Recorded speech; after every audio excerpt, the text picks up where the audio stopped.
12 Muhammadiyah.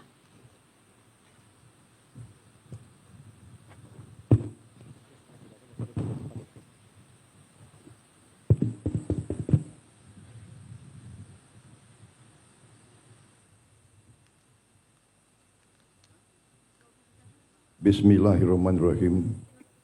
Assalamualaikum warahmatullahi wabarakatuh.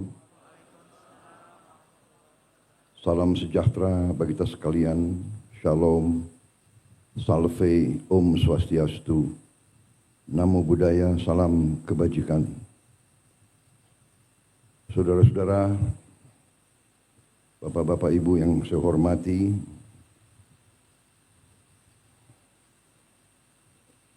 saya juga ingin menyapa tokoh-tokoh yang hadir. Tidak apa-apa, memakan waktu nggak apa-apa kan?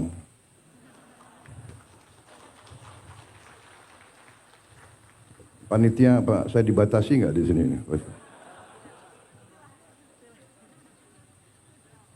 Yang saya hormati, saya banggakan Wakil Presiden Republik Indonesia ke-10 dan ke-12, Bapak Haji Muhammad Yusuf Kalla beserta Ibu Mufidah Yusuf Kalla. Yang saya hormati, saya banggakan Ketua Umum Pengurus Pusat Muhammadiyah Profesor Dr. Haji Haidar Nasir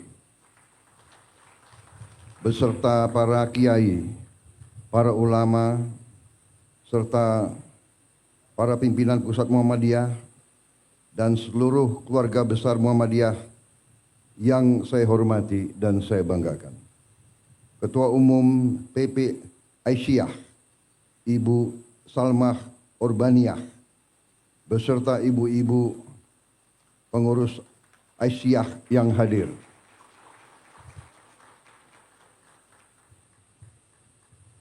Profesor Dr. Muhajir Effendi, Ketua PP Muhammadiyah periode ini nggak disebut nih tahunnya itu.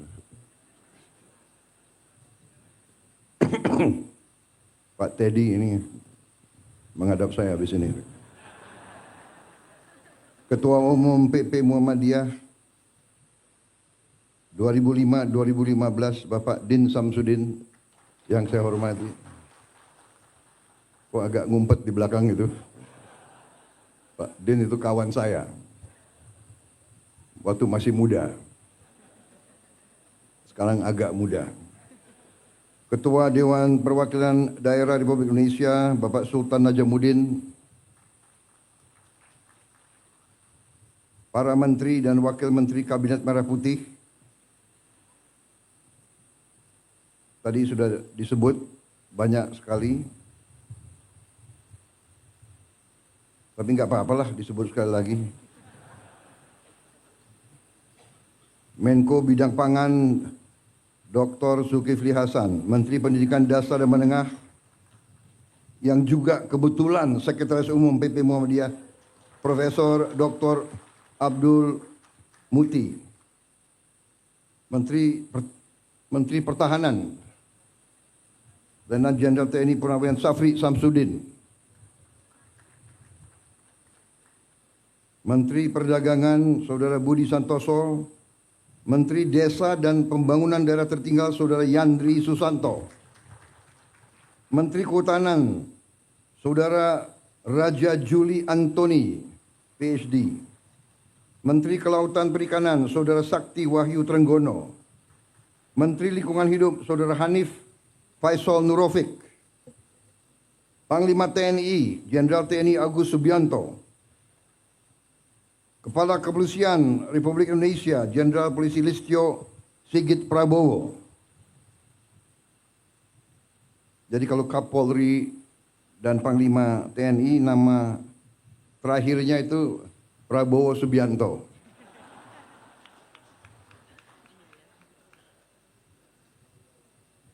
Jangan-jangan nggak diganti-ganti ini.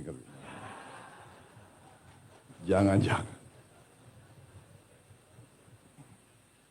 Kepala Badan Gizi Nasional, Profesor Dr. Dadan Hindayana, Sekretaris Kabinet, Saudara Teddy Indra Wijaya, Ketua Komisi 7 DPR RI, Saudara Saleh Daulay, Pejabat Gubernur NTT, Saudara Andri Konoto Susanto, Gubernur terpilih NTT, Saudara Melkiades Lakalena, Wakil Gubernur terpilih NTT, Saudara Yohanes Asadoma,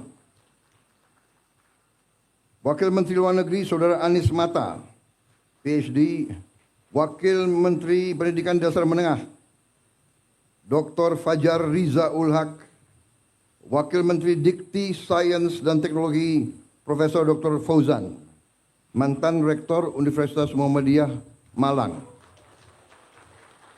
Wakil Menteri Pelindungan Pekerja Migran Indonesia, Saudara Zulfikar Ahmad, Wakil Menteri Perumahan dan Kawasan Pemukiman, Saudara Fahri Hamzah, Wakil Menteri Kehutanan, Saudara Sulaiman Umar, Wakil Kepala Badan Penyelenggara Haji, Saudara Dahnil Anzar, Rektor Universitas Muhammadiyah Kupang, Bapak Zainur Wula, beserta seluruh rektor dan guru pendidikan tinggi Muhammadiyah yang hadir di sini. Dan tentunya peserta Tanwir dan Milad Muhammadiyah yang ke-112 yang saya hormati dan saya banggakan.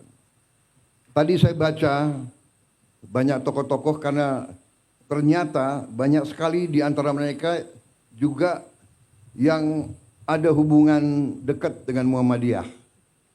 Apakah mereka pernah pengurus Muhammadiyah atau lulusan Universitas Muhammadiyah atau SMA Muhammadiyah. Demikian bukti keberhasilan Muhammadiyah sebagai organisasi kemasyarakatan, sebagai organisasi dakwah, dan lebih dari itu sebagai organisasi pendidikan dan kesehatan. Saudara-saudara sekalian, Presiden Republik Indonesia yang pertama dan kedua juga merupakan warga Muhammadiyah. Kalau tidak salah, Presiden Soekarno pernah menjadi pengurus Muhammadiyah. Dan Ibu Fatmawati juga keluarga dari pimpinan Muhammadiyah di Bengkulu. Pak Harto juga warga Muhammadiyah, lulusan SD dan SMP Muhammadiyah. Bahkan waktu beliau presiden, sekian kali kabinet, banyak kawan-kawan non Muhammadiyah yang mengeluh, kok Pak Harto itu kok milihnya Muhammadiyah banyak sekali. Saya juga jangan saya nanti dituduh memilih Muhammadiyah banyak sekali, tidak. Karena mungkin karena keberhasilan Muhammadiyah mendidik, membesarkan kader-kader sehingga Muhammadiyah ada di mana-mana itu. Kalau saya undang partai untuk koalisi, saya minta calon-calon terbaik mereka ajukan nama-nama. Saya nggak tanya, ini Muhammadiyah atau bukan. Ternyata sudah dilantik, ada yang bisik-bisik, itu Muhammadiyah Pak. Hari ini saya hitung, kok ini Muhammadiyahnya.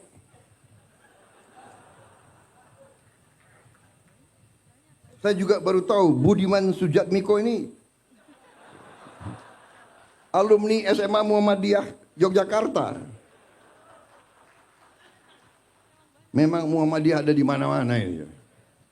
Ada yang di kiri, ada yang di kanan, ada yang di tengah. Pak Jeffrey Giovanni Muhammadiyah juga rupanya. sponsor. Jadi ini Ketua Umum Muhammadiyah kreatif selalu mengundang tokoh dan pejabat, dan diumumkan baru saja groundbreaking rumah sakit. Waduh, ini PR lagi untuk aku. Tapi kita mendukung.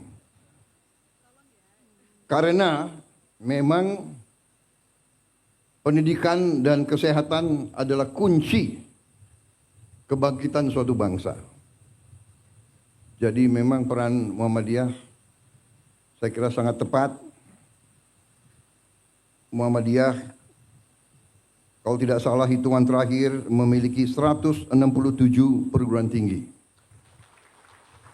126 rumah sakit, 231 klinik, 5.345 sekolah dan madrasah, 440 pesantren, dan jaringan organisasi yang luas di dalam dan di luar negeri. Dan baru saja kalau tidak salah Muhammadiyah telah membeli suatu gedung di Spanyol, di Cordoba atau di mana? Madrid, di Madrid. Dan sedang dirubah menjadi masjid yang besar. Kalau tidak salah ini luar biasa. Muhammadiyah luar biasa. Jadi tentunya kami juga di TNI tidak pernah lupa bahwa Panglima besar TNI yang pertama adalah seorang kepala sekolah SMA Muhammadiyah Purwokerto. Berarti pengaruh Muhammadiyah juga selain dakwah, tapi juga menanamkan patriotisme, semangat cinta tanah air, dan melahirkan pemimpin-pemimpin yang luar biasa. Terus terang saja, Jenderal Besar Sudirman bukan lulusan akademi militer. Beliau tidak pernah ikut sesko dimanapun. Tapi berhasil memimpin perang kemerdekaan. Dan menang. Dan kalau kita lihat ucapan-ucapan, perintah-perintah beliau, pidato-pidato beliau, kalau kita lihat sampai hari ini pun adalah ungkapan dan pemikiran seorang pemimpin militer yang tidak kalah dengan pemimpin militer terhebat di dunia sepanjang sejarah.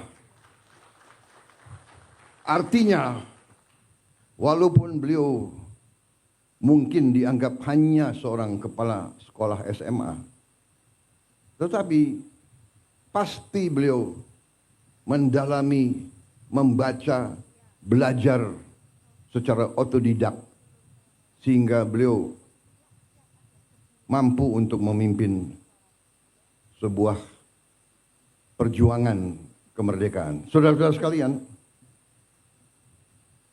menjadi pemimpin dalam kancah krisis perang itu masalah hidup dan mati. Kalau kalah, mati atau dipermalukan atau dijajah. Kita tidak menghendaki perang. Saya mantan jenderal. Saya mengerti dan saya paham apa itu pertempuran. Perang destruktif. Ibarat pohon butuh 20 tahun untuk tumbuh, hanya 15 menit untuk tumbangkan.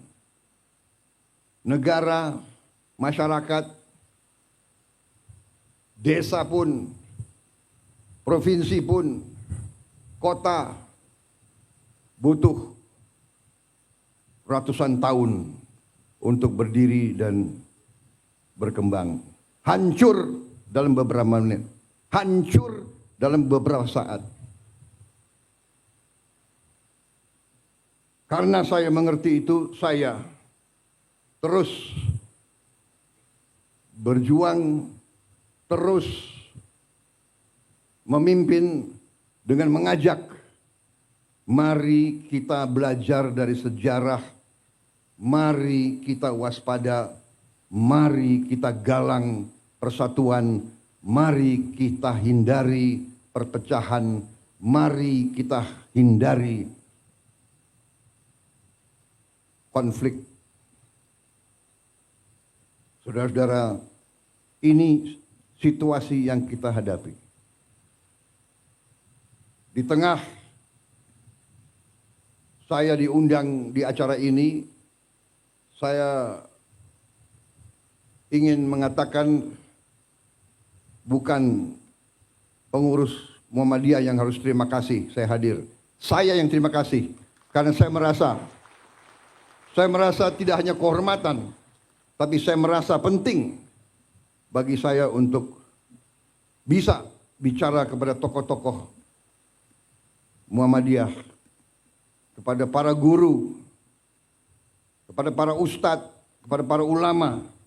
Ustadz, guru, ulama adalah pendidik bangsa, adalah panutan rakyat, panutan masyarakat.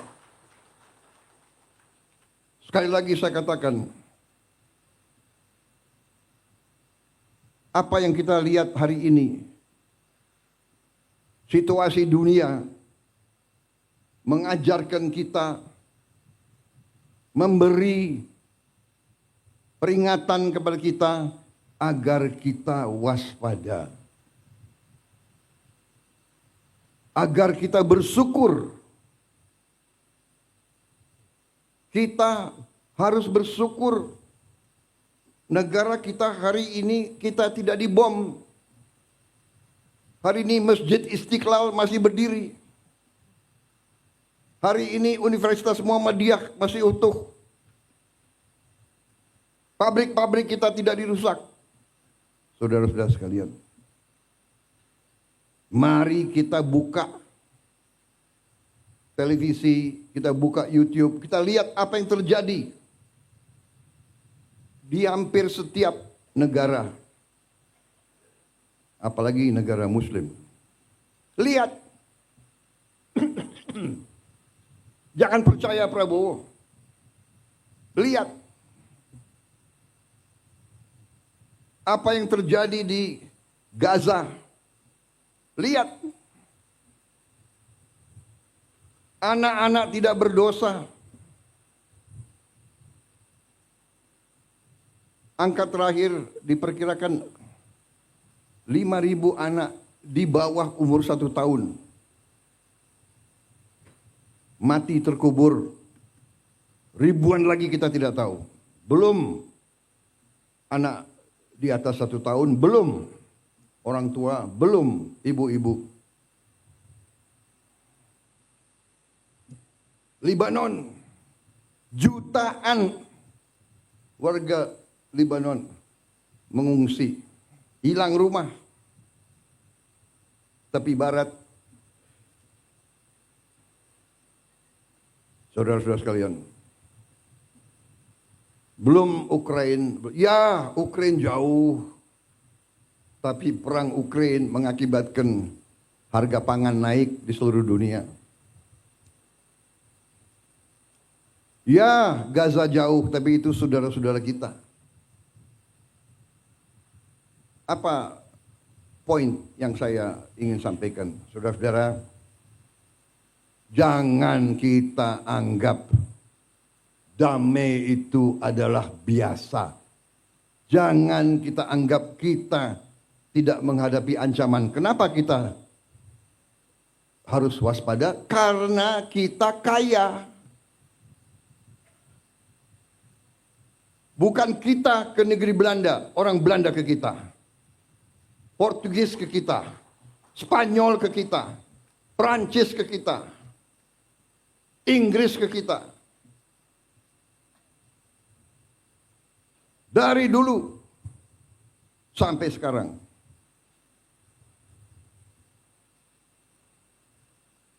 Saudara-saudara, saya kira pelajaran termasuk di semua agama, pelajaran agama Islam pun mengajarkan bahwa kita harus bertanggung jawab atas keselamatan kita sendiri, keselamatan keluarga kita, dan juga atas harta kita. Jadi saudara-saudara,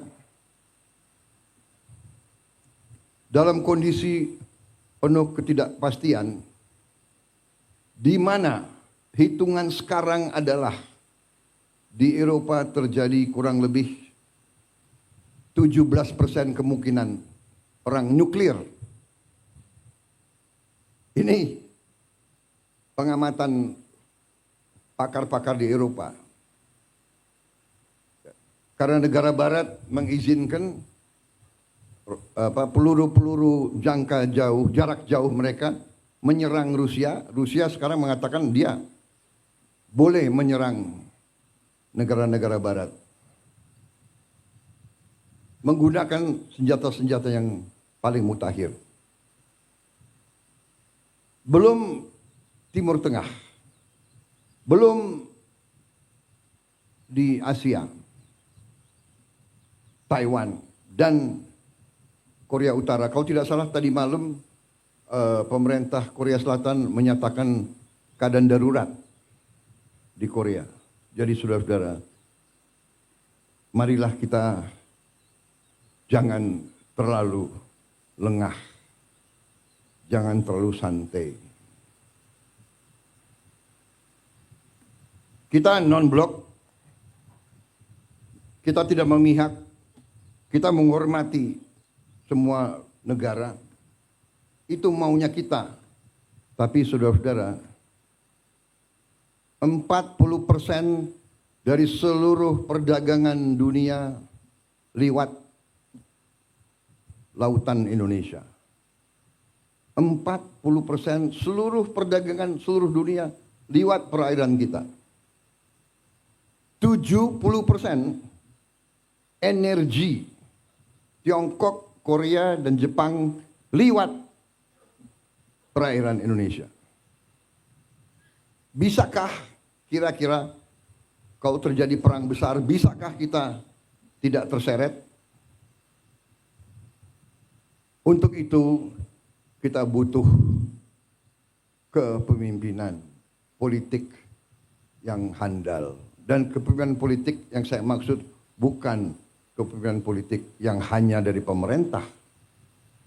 Dan untuk itu perlu ada kerukunan, perlu ada jiwa besar dari semua kalangan. Kita banyak berbeda. Perbedaan itu baik dan wajar.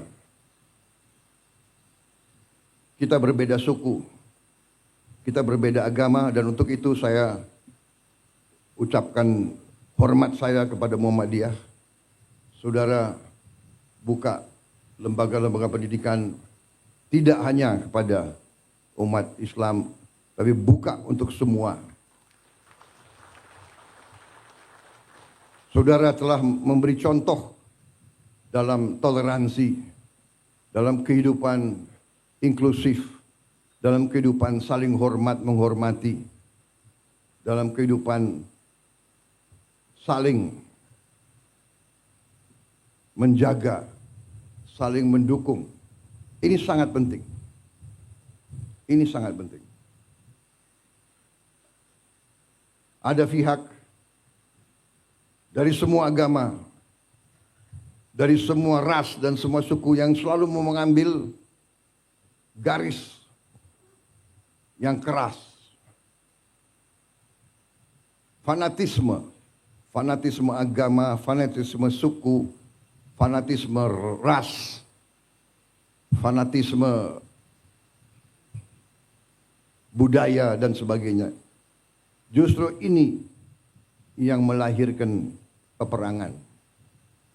Saudara-saudara, karena itu apa yang saudara telah melaksanakan adalah sesuatu yang sangat-sangat berharga bagi kita semua. Milad ke-112 tentunya saya atas nama pemerintah dan atas nama pribadi menyampaikan selamat dan harapan ke depan Muhammadiyah akan terus dalam peranannya di bidang dakwah, kesehatan, pendidikan, melahirkan kemakmuran untuk semua adalah sangat tepat. Suatu peradaban Muslim yang cukup lama, hampir 600 tahun lebih, mendekati lebih mungkin 700 tahun, yaitu peradaban Osmaniyah yang berpusat di Turki, di Istanbul, itu salah satu adik kuasa pada saatnya yang sangat berhasil. Ciri khasnya adalah dia memimpin suatu kekaisaran imperium yang multi etnis, yang toleran kepada semua agama, semua suku, ratusan suku yang berbeda-beda. Dan di situ ada sesuatu yang menarik bagi saya.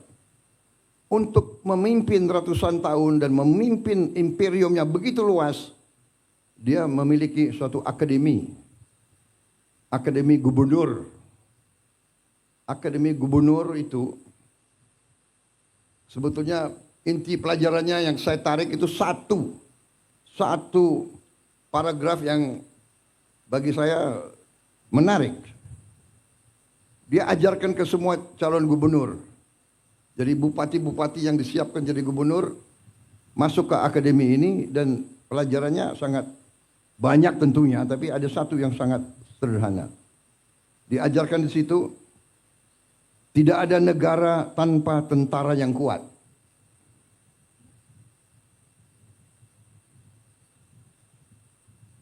Karena ada kecenderungan pelajaran-pelajaran liberal seolah-olah mau dipisahkan antara sipil dan tentara. Mau dipisahkan antara cendekiawan sama, tidak bisa. Pelajaran, tidak ada negara tanpa tentara yang kuat. Tidak ada tentara yang kuat tanpa uang. Tidak ada uang tanpa kemakmuran. Tidak ada kemakmuran tanpa rakyat yang bahagia dan sejahtera. Tidak ada rakyat yang bahagia dan sejahtera tanpa pemerintah yang bersih dan adil. Ini benar sekali. Uang dari mana? Uang dari rakyat. Iya kan? Melalui pajak, melalui retribusi. Kalau rakyat tidak bahagia, gak mau bayar pajak dia. Pengusaha yang merasa diperes, ya kan? Dulu, sekarang mungkin tidak ada. Mudah-mudahan tidak ada lagi. Dia tidak rela bayar pajak, dia tidak rela.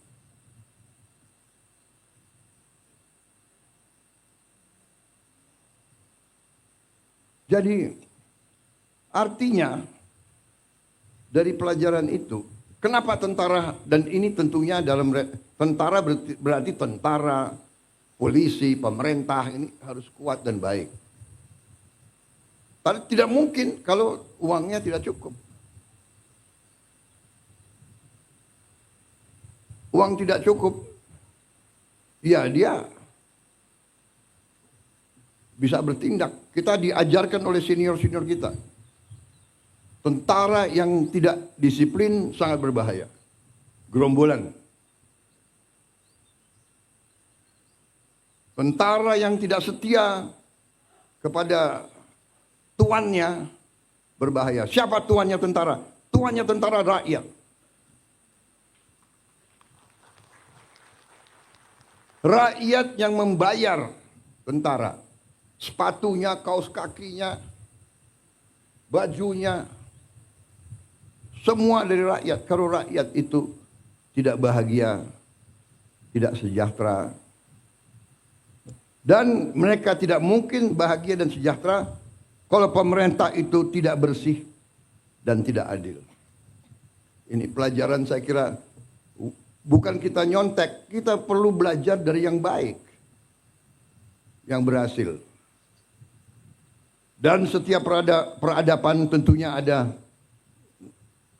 pasang, ada puncak, ada surut. Surut, kenapa? Karena dihajar di mana-mana. Dan kalau kita jujur, di ujungnya memang pemerintahan mereka pun juga terjadi korupsi dan sebagainya. Satu hal yang kita belajar dari sejarah, pemerintah yang korup tidak bisa membawa kemakmuran kepada rakyat. Itu pelajaran. Itu pelajaran. Jadi saudara-saudara, marilah kita bersama-sama sesuai dengan tema yang saudara-saudara pilih. Marilah kita berjuang mencari kemakmuran. Supaya kita hilangkan kemiskinan, hilangkan kelaparan, hilangkan stunting. Saudara-saudara, saya telah mempelajari angka-angka mendalam. Sungguh luar biasa kekayaan kita. Sungguh luar biasa. Tapi kita koreksi diri, kita banyak yang terus terang saja kurang piawai, kurang handal untuk menjaga kekayaan kita. Karena itu, saya bertekad untuk mencapai pemerintah yang bersih.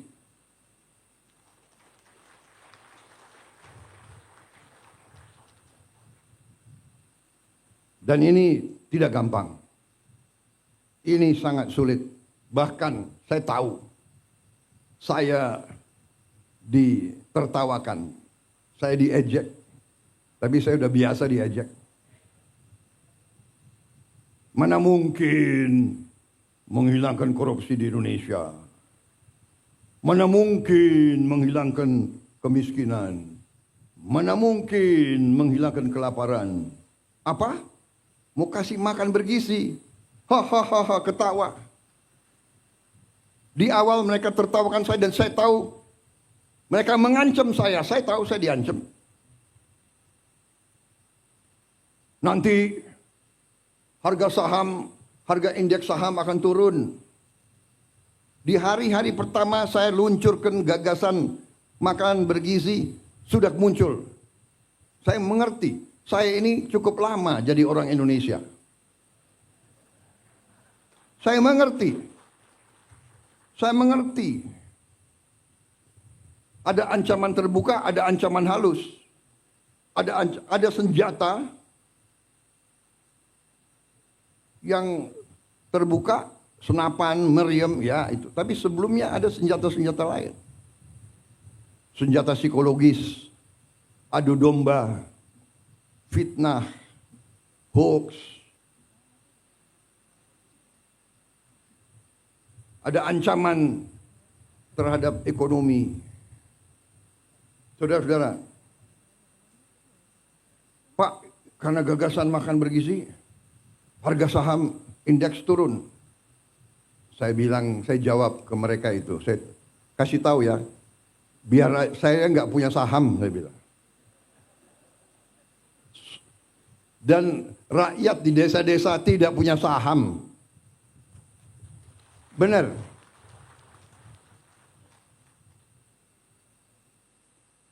Kalau saham jatuh, iya, pemain-pemain bursa itu.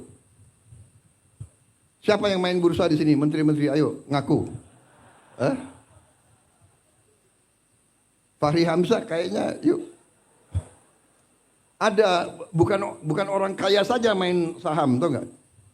Ada teman-teman saya ahli matematik. Dia mau pakai algoritma. Tapi saya lihat hidupnya stres.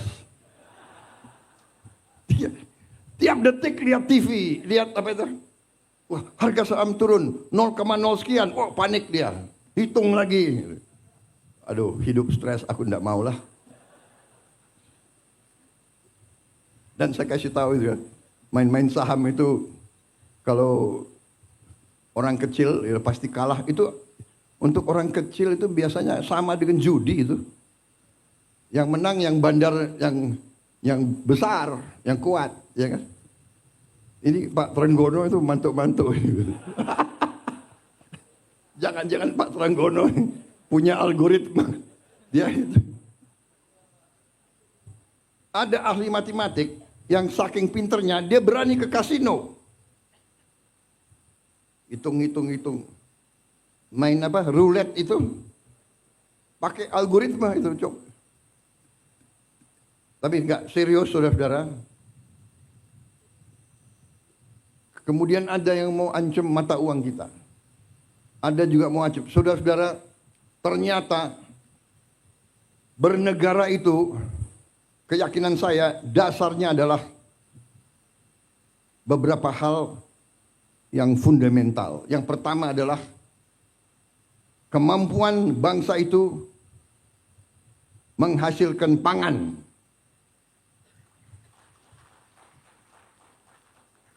Karena itu kita hormati apa yang dilakukan oleh pemerintah sebelum saya. Semua pemerintah sebelum kita. Dari Presiden Soekarno selanjutnya punya jasa sampai kita berada di sini. Yuk kita hormati pemerintah Pak Jokowi. Saya bukan membela orang. Terus terang aja. Untuk apa sekarang saya, apa itu istilah tentara, ngolor, menjilat, ya kan? Bukan saya bela-bela Pak Jokowi karena person, tidak. Saya mau katakan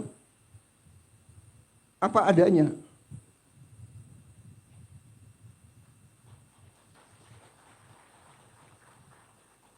Kalau ada kekurangan, kita semua ada kekurangan. Semua pemimpin ada kekurangan.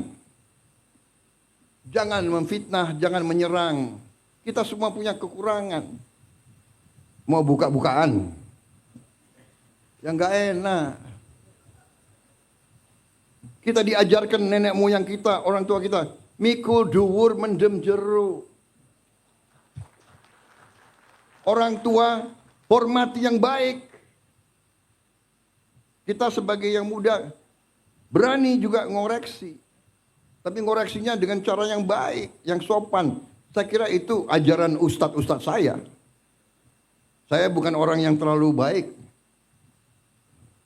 Agama saya akui di depan Muhammadiyah. Aku akui. Tapi saya ingat ajaran ustadz-ustadz saya. Tidak boleh dendam, tidak boleh maki-maki. Ya kan? Tidak boleh sakit hati. Tidak boleh benci. Ya. Tuhan aja memaafkan kok. Manusia meneruskan permusuhan. Saya ini dikalahkan oleh Pak Jokowi. Dan menteri-menteri saya banyak yang ikut mengalahkan saya. Benar ya? Ayo ngaku tuh, ngaku. Siapa bendaharanya Pak Jokowi? Itu Trenggono itu.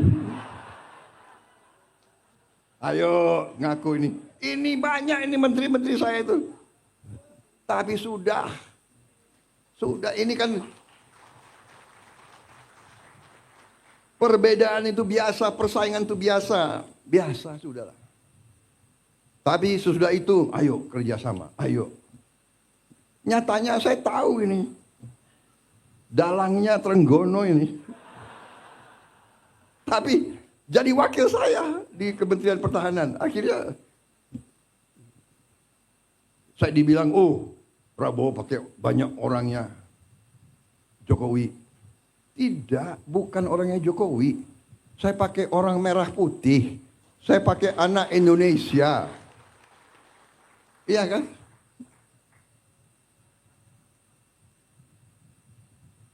Saya ada juga yang Menko Polkam saya juga kan bukan orang Gerindra.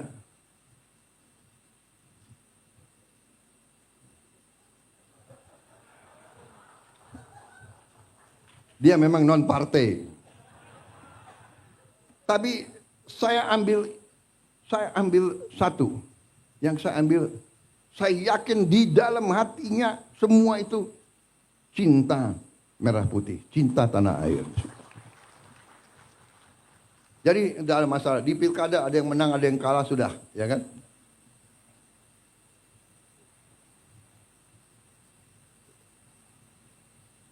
PKS dukung Anies, nggak ada masalah. Gerindra wakilnya PKS di Sumatera Barat, iya kan? Tidak ada masalah. Banyak saya Gerindra wakilnya PDIP di Jawa Tengah, di mana? Sudah, nggak ada masalah. Jangan kita perbedaan pendapat bagi saya harus kita sikapi dengan kearifan. Dan kalau ada kesalahan kita koreksi. Kita koreksi, kita perbaiki. Saudara-saudara, saya percaya dan yakin, saya optimis, tapi kita harus waspada. Karena kita sangat kaya. Kita menguasai mineral-mineral yang sangat strategis yang dibutuhkan oleh banyak negara. Karena itu, beberapa rencana kita hilirisasi tidak berkenan di banyak negara. Tapi kita tidak ada pilihan. Masa ratusan tahun kita harus jual kekayaan kita sebagai bahan mentah. Kita tidak mau. Kita mau karunia Tuhan itu boleh dibeli dengan harga yang benar. Supaya kita punya nilai tambah bisa dipakai untuk mensejahterakan rakyat kita. Jadi kita harus siap menghadapi. Mungkin ada yang mau dikte kita, harus ini, harus itu. Kamu tidak boleh dekat sama dia, kamu dekat sama saya. Kita dekat sama semua. Saudara-saudara, saya kira itu inti yang ingin saya sampaikan. Terima kasih Pak Haidar membaca buku saya. Karena di Indonesia banyak buku ditaruh di pajangan aja itu. Terima kasih, tapi itu saya kira adalah hal-hal yang mendasar. Dan sebagai kesimpulan, ternyata setelah saya keliling ke luar negeri, hadir KTT APEC, hadir KTT G20, tema di G20, tema di APEC, terutama di G20, temanya apa? Tema utamanya apa? Hilangkan kemiskinan, hilangkan kelaparan. Fight hunger and fight poverty. Itu tema dunia sekarang.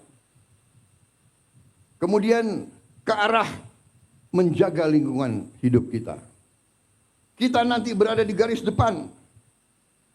Saya katakan Indonesia mungkin satu-satu negara, mungkin dengan Brazil dan Kongo, kita diberi karunia oleh Tuhan, kita akan mampu. Semua bahan bakar kita green, semua bahan bakar kita dari tanaman. Dan kita akan swasembada energi. Dan kita akan swasembada pangan. Dalam waktu yang lebih singkat daripada yang saya perkirakan. Saya beri target 4 sampai 5 tahun. Ternyata bisa lebih cepat. Dan saya percaya dan saya yakin NTT tadi kita robah dari hanya laporan gubernur hanya 300.000 hektar yang sekarang bisa diairi, potensi 4 juta hektar. Luar biasa. Dan ini bisa dan ini akan kita kerjakan. Saya percaya manusia, apalagi pemimpin, harus berani punya tujuan, harus berani punya sasaran yang tinggi. Jangan sasaran yang rendah. Saya diejek lagi, Prabowo bisa aja dia ngomong mau pertumbuhan 8%. Saudara-saudara, saya selalu mengutip Bung Karno. Bung Karno mengajarkan dari dulu, gantungkan cita-citamu setinggi langit. Kalau kau tidak sampai ke langit, minimal kau jatuh di antara bintang-bintang. Kalau pengalaman saya di tentara juga begitu. Kalau kita kasih target yang rendah, cukuplah. Tidak usah repot-repot, ya kan? Target saya kasih target, kalau sekarang 5%, 5,5%, ya sudah 6% sajalah. Jangan-jangan nggak sampai 6% gitu. Tapi saya hitung angka-angka, saya percaya, saya yakin kita mampu sampai 8%. Kebocoran-kebocoran kita, kalau kita hemat, kalau pemerintah itu ketat, bersih, efisien, saya yakin bisa. Tapi ini butuh jiwa besar. Saudara-saudara, jiwa besar. Gubernur, bupati, semuanya harus bekerja. Wali kota. Sudahlah. Acara-acara yang tidak penting kurangi. Ya kan? Seminar, terlalu banyak rapat. Kenapa rapat atau ini harus di hotel, di mana gitu? Saudara-saudara, hitungan kita perjalanan luar negeri saja itu, Indonesia ini perjalanan luar negeri pejabat-pejabat $3 miliar. Saya minta dikurangi 50% saja. Kalau bisa dikurangi 50%, artinya kita bisa menghemat 15T. 15T itu berapa bendungan, berapa irigasi, berapa SD bisa kita perbaiki, berapa anak sekolah bisa kita kasih makan. Tolonglah ya para menteri, puasa dulu. Puasanya 5 tahun. Kalau 5 tahun kita hemat $1,5 miliar dari perjalanan saja. Saudara-saudara, tapi bayangkan itu, apa yang kita bisa. Saya tapi sudah perintahkan, nah, Menteri Keuangan, Wakil Menteri Keuangan, teliti. Semua program diteliti, ternyata cukup besar penghematan. Cukup besar. Tapi saya tidak umumkan di sini supaya kita tidak cepat puas. Jadi saya mohon juga para gubernur terpilih, bupati terpilih, ya, ketat, efisien, kurangi yang bersifat tidak kritis. Kritis untuk kepentingan rakyat. Kritis kepentingan langsung. Enggak usah terlalu banyak seminar. Kita sudah tahu kesulitan rakyat. Iya kan? Sudah tahu. Bapak, masalah Indonesia ini adalah ini. Sudah tahu. Kita ini tidak punya satu data. Datanya banyak. Saya tahu. Banyak peraturan undang-undang bertabrakan. Saya tahu. Solusinya bagaimana? Ya. Menteri Perumahan Rakyat. Di sini diwakili wakil menteri, ya kan? Rakyat Rakyat miskin, rakyat muda yang masih muda butuh rumah yang terjangkau. Nggak usah diseminarkan berapa jumlah rumah, tipe berapa. Dia butuh segera. Kalau sudah berdiri minimal 3 juta rumah, Fahri Hamzah boleh senyum-senyum. Sekarang jangan senyum dulu kau.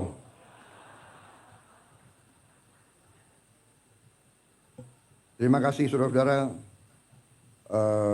Sekali lagi selamat. Terima kasih semua tokoh Muhammadiyah. Mari kita bersama-sama dengan semua komponen lain, semua organisasi lain. Banyak perbedaan, tapi carilah titik-titik persamaan untuk bangsa dan negara. Terima kasih. Selamat Milad ke-112 kepada Muhammadiyah.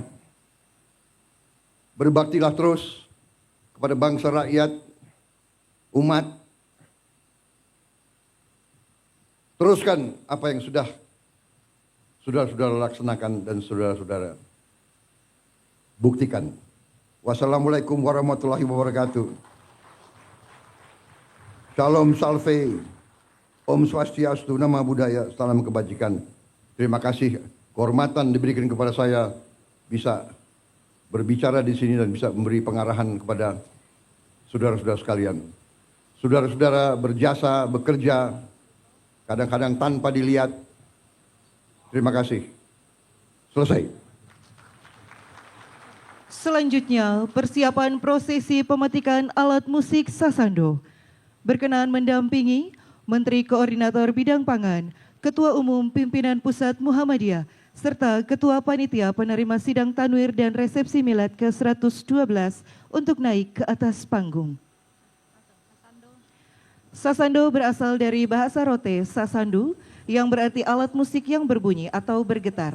Sasando telah digunakan oleh masyarakat rote dari abad ke-7 untuk mengiringi lagu, syair, dan tarian. Memiliki alunan yang khas, sasando kini menjadi salah satu alat musik tradisional kekayaan budaya Nusa Tenggara Timur. Mohon izin Bapak, kami pandu hitung mundur. 3, 2, 1.